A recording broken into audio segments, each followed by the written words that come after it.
bukan tiba-tiba turun dari langit.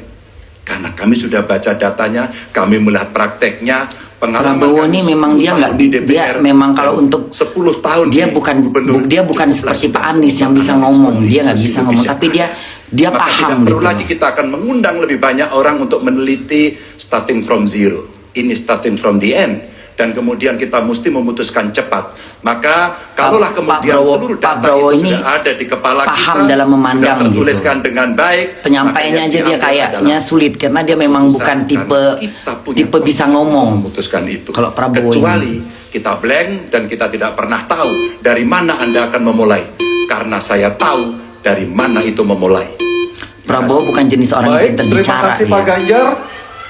3 capres Ya, sudah kalau- memberikan jawabannya di segmen ini. Kita akan jeda terlebih dahulu dan kita masih akan terus kembali, Anissa ya. Betul. Sejumlah gagasan nanti akan kembali disampaikan oleh para Tapi aku calon nggak khawatir presiden Prabowo. 2024 Kenapa? dalam jawaban Di dan belakangnya ada tanggapan Jokowi. Para calon presiden kita nanti. Jokowi orangnya Usai jeda cerdas. dan pemirsa tetap bersama kami Kalau di Jokowi depan terus gedung mendukung Ketiga Prabowo, calon presiden pemilu tahun 2024. pasti jadi. Prabowo memang nggak, Prabowo ngedengerin orang dia. Kalau Prabowo kayaknya masih bisa nerima pendapat orang, dia masih mau. Kalau Pak Anies kayaknya mau mau sendiri aja, nggak bisa juga kayak gitu. Oke, itu segmen kedua.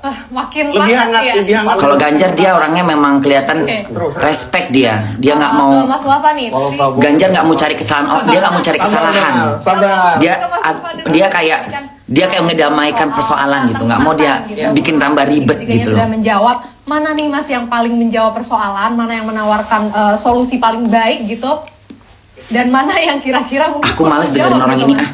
Oke, yang paling spesifik mungkin Pak Ganjar karena beliau sebutkan sampai industrinya, ya. Tapi yang brandnya cukup penting menurut saya yang bisa di-highlight Pak Anies.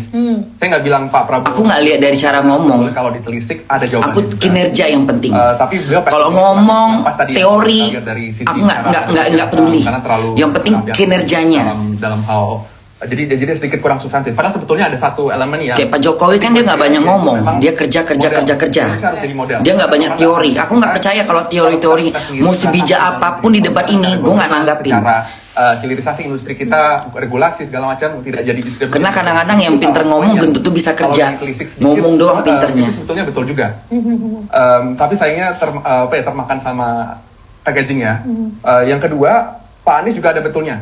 Karena dalam artian beliau bilang bahwa agendanya harus agenda bersama. Tidak bisa kita datang ke negara lain. Yang penting bahwa prakteknya, yang penting kinerjanya. Kita harus juga merangkul mereka untuk apa namanya membawa. Karena nggak semua capres bisa bicara. Membawa agenda Itu harus mereka ke dipahamin utara. juga. Itu satu hal yang cukup dirindukan. Aku nggak penting di capres. Indonesia ya. Aku nggak penting capres nggak bisa ngomong. Perwakilan dari Nggak negara penting buat berkembang, aku. Yang penting kerjanya. mewakili negara-negara berkembang. Yang penting dia bisa ngurus. Yang penting dia bisa ngejalankan.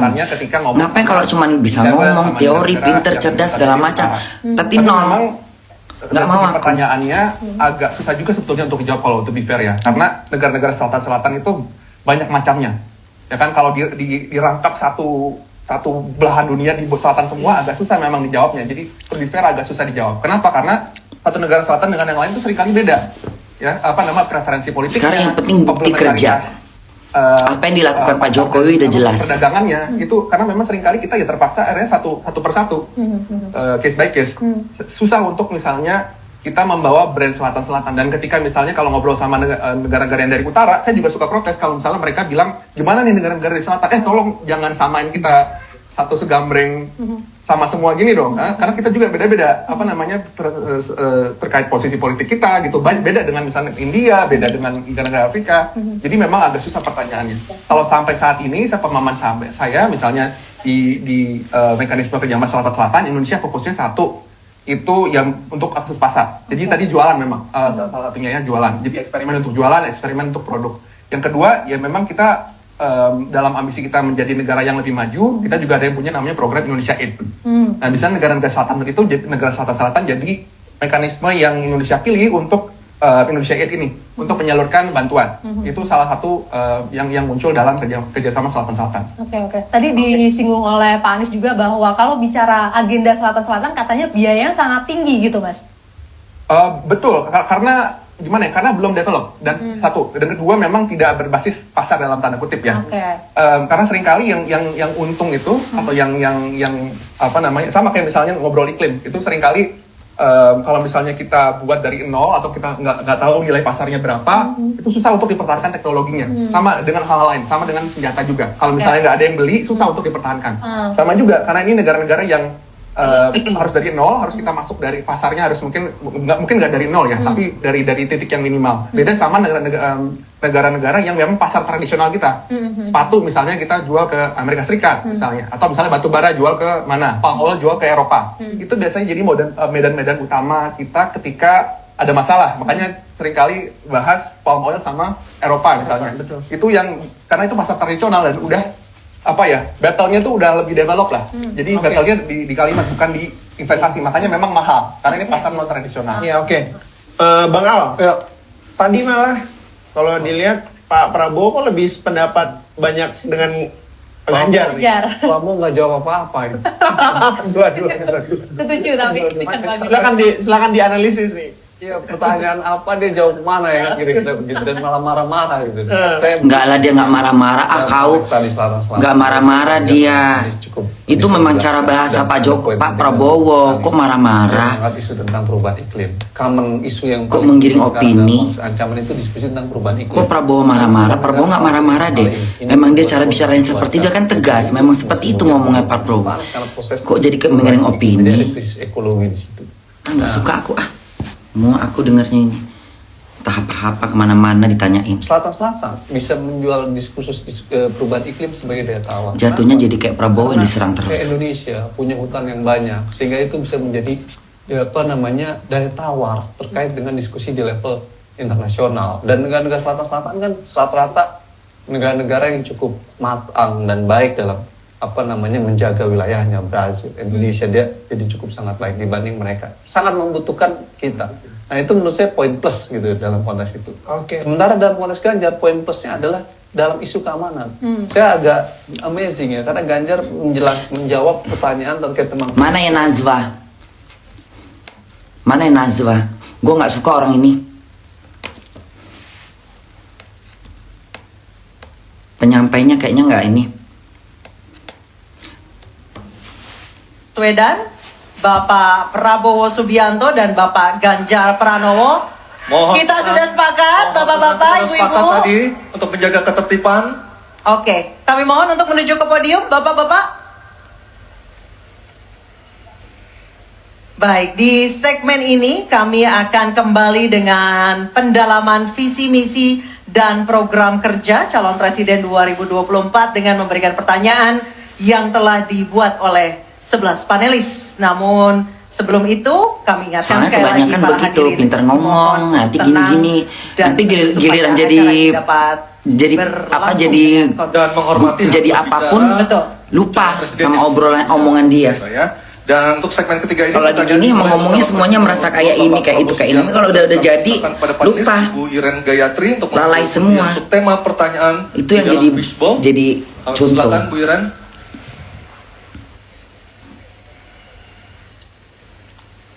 Tersisa 3 subtema lagi untuk segmen ini. Sudah ada keamanan, hubungan internasional, dan juga pertahanan. Ya. Diperlihatkan Ibu Iren. Aku memilih karena aku yang melihat yang udah terbukti. Luar Negeri. negeri. Oke, baik. Politik luar negeri. Selanjutnya panelis Bapak Kusnanto Anggoro untuk mengambil undian daftar pertanyaan dari fishbowl dan mohon diperlihatkan huruf yang tertera. Huruf A, B, atau C yang akan dipanggil oleh Pak Kusnanto Anggoro. Silakan, Pak Kus. Huruf C, politik luar negeri. Baik, saya Huruf akan C, ambil politik luar negeri. amplopnya. C, politik luar negeri masih tersegel. Silakan Anissa. Baik, ini amplopnya masih tersegel, Bapak Ibu. Dan kami ingatkan sekali lagi para calon presiden untuk mendengarkan dengan seksama karena pertanyaan tidak akan kami ulangi. Dan pertanyaan untuk calon presiden nomor urut 2 Bapak Prabowo Subianto. Utang luar negeri adalah instrumen pembayaran yang sah. Namun ada risiko intervensi kedaulatan oleh negara pemberi utang. Pertanyaannya, Apa kebijakan paslon untuk menghindari intervensi kedaulatan Indonesia akibat utang yang terus bertambah? Waktu menjawab 2 menit Pak Prabowo, kami persilahkan. Baik, mengenai utang luar negeri, ternyata Indonesia sekarang, hutang luar negeri kita sebagai rasio perbandingan terhadap produk domestik bruto kita salah satu terendah di dunia. Jadi masih kita sekitar berada di sekitar 40%, sedangkan banyak negara jauh di atas kita. Kedua, kembali lagi dengan manajemen yang prudent, pengelolaan yang baik, dan dengan strategi ekonomi yang tepat, terutama dengan hilirisasi, di mana kita bisa mendapat keuntungan sebagai bangsa, ini memperkuat posisi tawar kita. Jadi saya kok tidak terlalu khawatir negara lain mau intervensi kita soal hutang. Kita sangat-sangat dihormati. Emangnya negara lain nggak ada yang hutang? Kita Banyak yang tidak hutang. pernah default. Saya keliling seluruh dunia, mereka sangat hormat dengan Indonesia. Kita tidak pernah gagal hutang, dan saya sangat optimis. Tapi kembali, kita harus punya kekuatan pertahanan yang kuat supaya tidak bisa diintervensi, tidak bisa digertak, Diremehkan. tidak bisa diintimidasi. Hanya dengan kekuatan kita akan dihormati, dan kita akan amankan kekayaan kita, amankan ekonomi kita, amankan pembangunan kita menuju Indonesia makmur, Indonesia kaya. Terima kasih. Masih ada sisa waktu Pak Prabowo? Ya, Mohon tenang. saya tegaskan kembali ya bahwa pelajaran sejarah manusia yang lemah akan selalu ditindas. Kita lihat saja apa yang terjadi di Gaza. Kita tidak boleh lemah, kita tidak boleh Baik, waktu habis. dilindas oleh Waktu bangsa lain. habis Pak Prabowo, kami persilakan kepada calon presiden nomor urut 1 Bapak Anies Baswedan untuk menanggapi jawaban dari capres nomor urut 2 dalam waktu. Oke, silakan Anissa. Inti lagi. Baik, selanjutnya capres nomor urut 2, jawaban capres nomor urut 2 akan ditanggapi oleh calon presiden nomor urut 3 Bapak Ganjar Pranowo. Kami persilakan Bapak, waktu Anda 1 menit. Kita membaca buku Convention of Economic Hitman dari John Perkin bahwa hutang-hutang itu memang bisa mematikan. Maka hati-hati kalau mau hutang, terutama pada infrastruktur yang punya risiko tinggi. Kita mesti hitung betul, kita mesti prudent betul, karena ini pernah dilakukan dan membuat banyak negara kolaps karena hutang. Namun demikian, kalau mau pakai kekuatan dalam negeri, artinya wajib hukumnya kita mendorong ekonomi tumbuh 7%, kemudian govern berjalan bisa dengan baik, maka ICOR bisa turun 4%, dan kemudian kita mesti betul-betul anti korupsi. Kalau itu tidak dilakukan, maka tidak akan tumbuh ekonomi yang ada di tempat kita. Ease of doing business mesti dilakukan. Hanya saja memang, kalau kita bicara pada industri pertahanan kita, mesti kita kuatkan industri dalam negeri. Jadi mohon maaf kaitan dengan hutang, no utang, no usang. Sehingga alutsista kita betul-betul Nggak kita bisa lakukan kalau negara kita nggak ada transfer of utang. Mana ada technology negara dari dalam mau dari negeri. mana? Waktunya habis. Waktu sudah Mau habis. utang katanya nggak bisa Mohon lah. tenang, mohon tenang sekali lagi. Ya, itu mohon udah tenang. Kami udah persilakan udah pada aturan setiap negara calon bisa presiden nomor utang urut 1 ada. Bapak Anies Baswedan menanggapi Kayak mana jawaban membangun dari negara capres kalau nggak ada nomor duit? urut 2 dalam waktu 1 menit Pak Anies.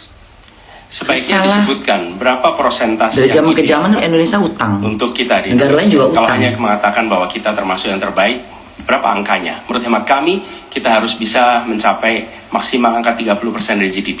Sehingga kita aman di situ, di bawah 30%. Dan itu caranya apa? Dengan satu, menata hutangnya, yang kedua memperbesar GDP-nya. Yang tidak kalah penting adalah melakukan pengembangan skema-skema yang lebih kreatif dalam mencari hutang luar negeri, termasuk pelibatan swasta. Lalu memastikan bahwa ada perluasan wajib pajak yang harapannya nanti akan memperkuat juga GDP kita, di samping mengurangi kebocoran pajak. Dan hutang-hutang yang kita gunakan untuk aktivitas produktif. Jangan hutang itu digunakan untuk kegiatan yang non produktif. Misalnya hutang dipakai untuk membeli alutsista bekas oleh Kementerian Pertahanan. Itu bukan sesuatu yang tepat. Justru kita harus sebaliknya kita kerjakan. Aduh, itu lagi. Baik. Terima Nanti kasih. dibilang kau buat rotan. Tenang Ayo. dulu. harap tenang dulu. Anies suka Kita ini. kembali ke calon presiden nomor urut 2, Bapak Prabowo Subianto, untuk merespon tanggapan dari kedua capres. Waktu Bapak 1 menit, silakan. Saya Jatuhnya kembali, saya nggak mengerti. yang ada Jangan-jangan dibanting guru sama kita- Prabowo kita sama meja itu. belajar. Kok saya banyak sependapat. Terus aja. Saya akan bilang AA. Saya bukan orang macam-macam. Tapi Iya benar. Pak Anies, saya kira Pak Anies perlu belajar ekonomi lagi, ya kan?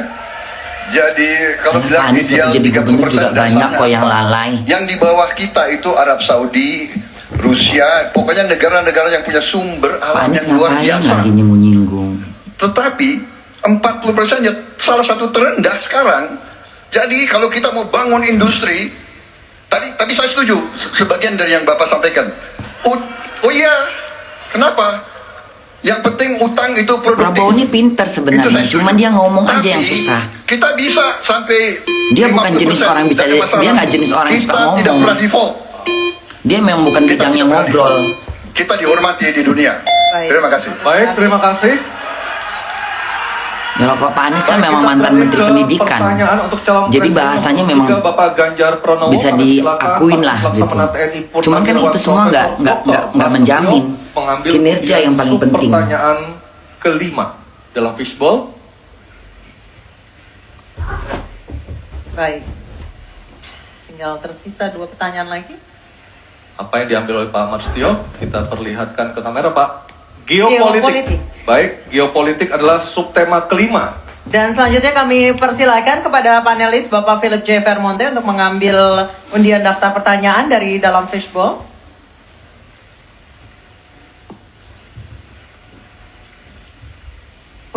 Huruf A. A. Geopolitik huruf A. Geopolitik Saya huruf A. ambil Baik. amplopnya, masih tersegel. Silakan Anissa. Baik, kita akan buka amplop yang tersegel ini. Subtema kelima yang harus dijawab adalah tentang geopolitik. Geopolitik. Dan kami ingatkan kembali pada calon presiden untuk mendengarkan dengan seksama karena pertanyaan tidak akan kami ulang. Dan pertanyaan untuk Bapak Ganjar Pranowo adalah konflik Laut Cina Selatan belum selesai dan Code of Conduct belum disepakati. Bahkan menjadi arena persaingan hegemoni Amerika Serikat dan Tiongkok. Pertanyaannya, apa inisiatif baru yang ditawarkan paslon agar Indonesia berkontribusi dalam mengelola konflik Laut Cina Selatan? Waktu menjawab 2 menit Pak Ganjar, kami persilahkan. Indonesia bukan claimant. Jadi sebenarnya kita punya banyak langkah untuk bisa kita lakukan. Yang pertama adalah kita evaluasi perjalanan selama ini bagaimana di Laut Cina Selatan tidak pernah selesai. Sudah dengan DOC, sudah dengan COC, 20 tahun lebih tidak pernah selesai. Maka usulan kami sangat jelas 20 tahun dan nggak clear. pernah selesai. Apa itu? Berarti memang bukan Kesepakatan zaman Jokowi sementara. doang, sebelumnya juga Kenapa nggak selesai. kesepakatan sementara Mungkin susah kali ini saya. mesti kita dorong Sini gua dan selesaikan. kita inisiatif agar kita bisa mencegah sesuatu yang tidak kita inginkan. Kita tahu persis modernisasi peralatan di Tiongkok akan selesai. Siapapun di tahun presidennya belum tentu 2020. selesai berarti. Apa artinya? Kalau kita bicara One China Policy, maka seluruh dunia pasti akan mengakui bagaimana peran itu.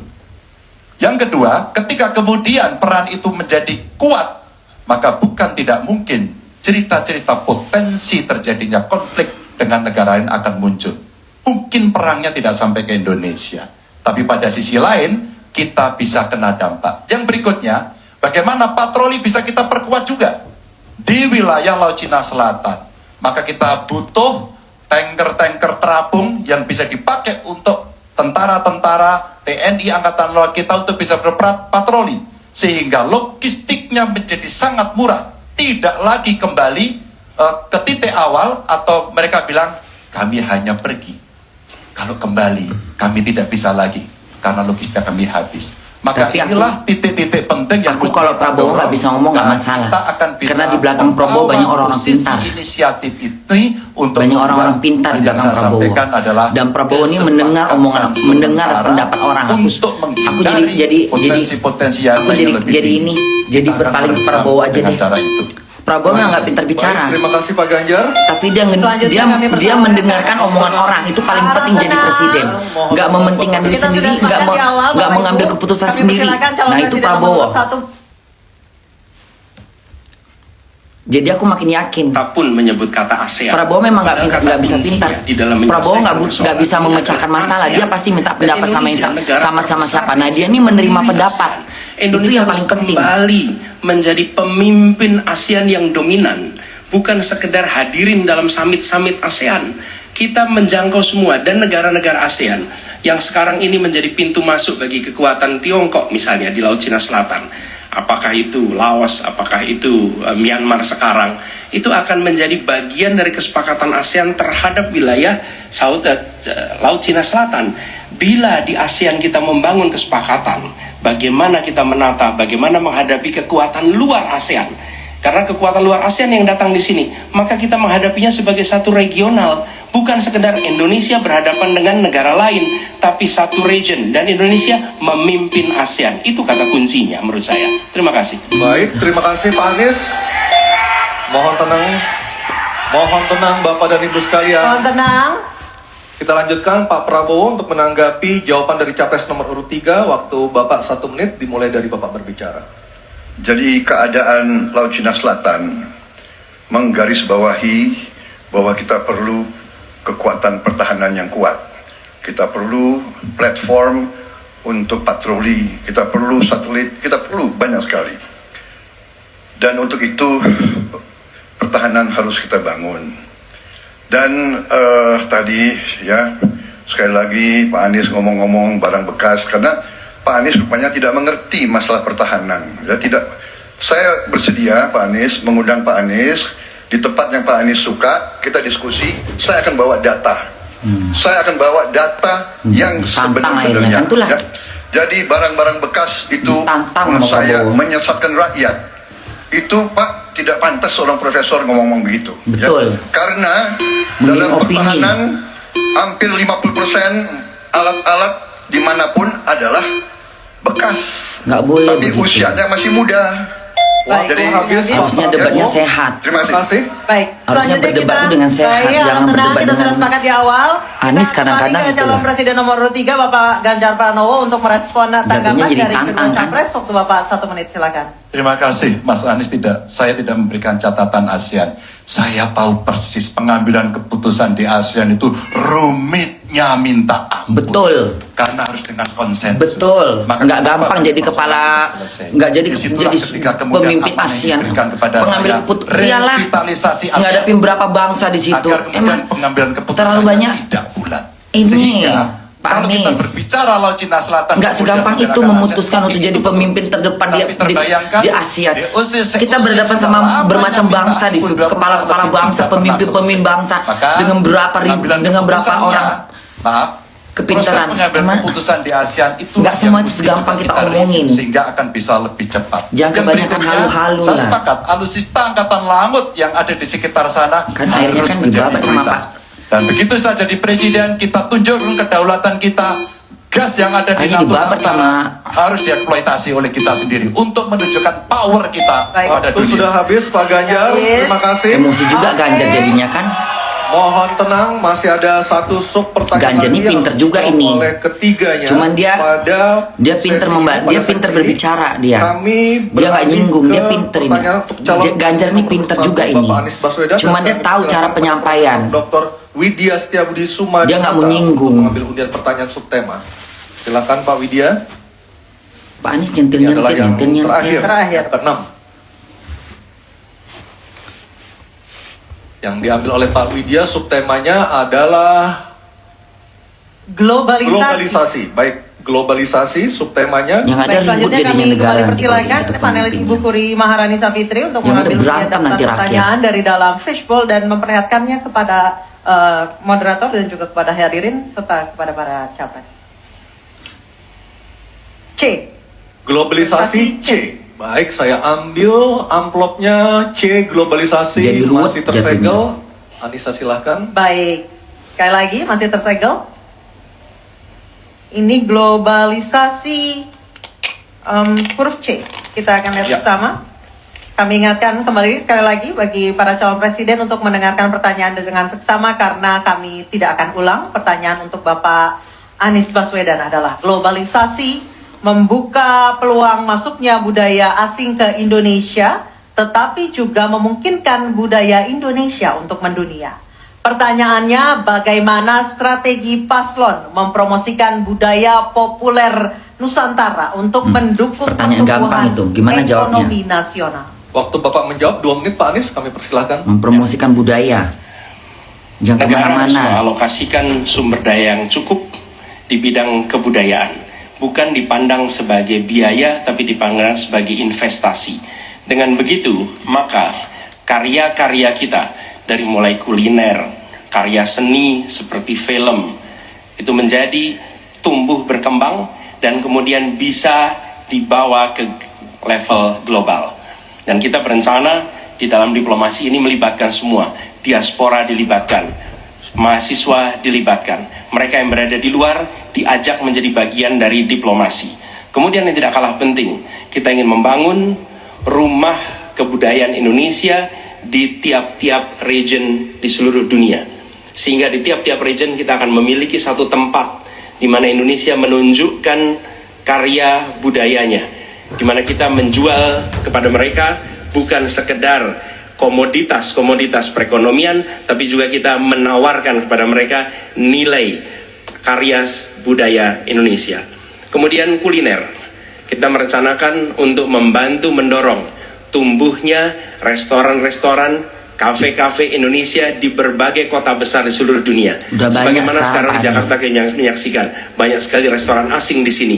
Kita harus memiliki rumah kuliner Indonesia di berbagai tempat. Dan itu siapa? Negara yang ada di belakangnya, negara yang fasilitasi. Dengan begitu maka swasta yang terlibat akan bisa mengelola ini, tapi awalnya investasi dari negara. Dan lalu disiapkan kredit yang memungkinkan bagi usaha kecil mikro untuk menjadi bagian dari diplomasi kebudayaan Indonesia. Kemudahan di dalam permodalan, kemudahan di dalam mengakses pasar internasional, itu semua dilakukan supaya seluruh jajaran bisa terlibat di dalam kampanye diplomasi kebudayaan Indonesia. Terima kasih. Baik, terima kasih Pak Anies. Baik, selanjutnya calon presiden nomor urut 2. Harap tenang. Mohon tenang, Bapak dan Ibu, mohon tenang. Calon presiden nomor urut 2 Bapak Prabowo Subianto untuk menanggapi jawaban dari capres nomor urut 1. Waktu Bapak 1 menit, silakan. Saya kira yang disampaikan Pak Anies masuk akal ya, walaupun memang itu bersifat normatif ya. Memang kembali kalau dikatakan negara yang harus berperan, kuncinya adalah bahwa kita ini harus punya dana yang cukup. Kita harus punya tabungan yang cukup. Kita harus punya sovereign wealth fund yang cukup. Untuk itu kita harus punya laba yang cukup. Kita harus punya neraca perdagangan yang positif. Jadi nggak buang-buang duit. Kita harus punya tabungan yang banyak. Dan untuk itu hanya bisa dilakukan dengan hilirisasi, dengan penghematan, dengan efisiensi, dengan penerimaan pajak yang baik dan yang efisien. Saya kira itu. Baik, terima kasih Pak Prabowo. Selanjutnya kita dengar, mohon tenang, kita dengar tanggapan ataupun jawaban dari calon presiden nomor urut 3 Bapak Ganjar Pranowo menanggapi jawaban capres nomor urut 1. Waktu Anda 1 menit Pak Ganjar, kami persilahkan.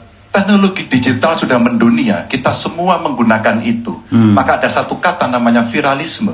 Maka ketika kemudian ada yang konvensional, menggunakan dengan internet kita apa?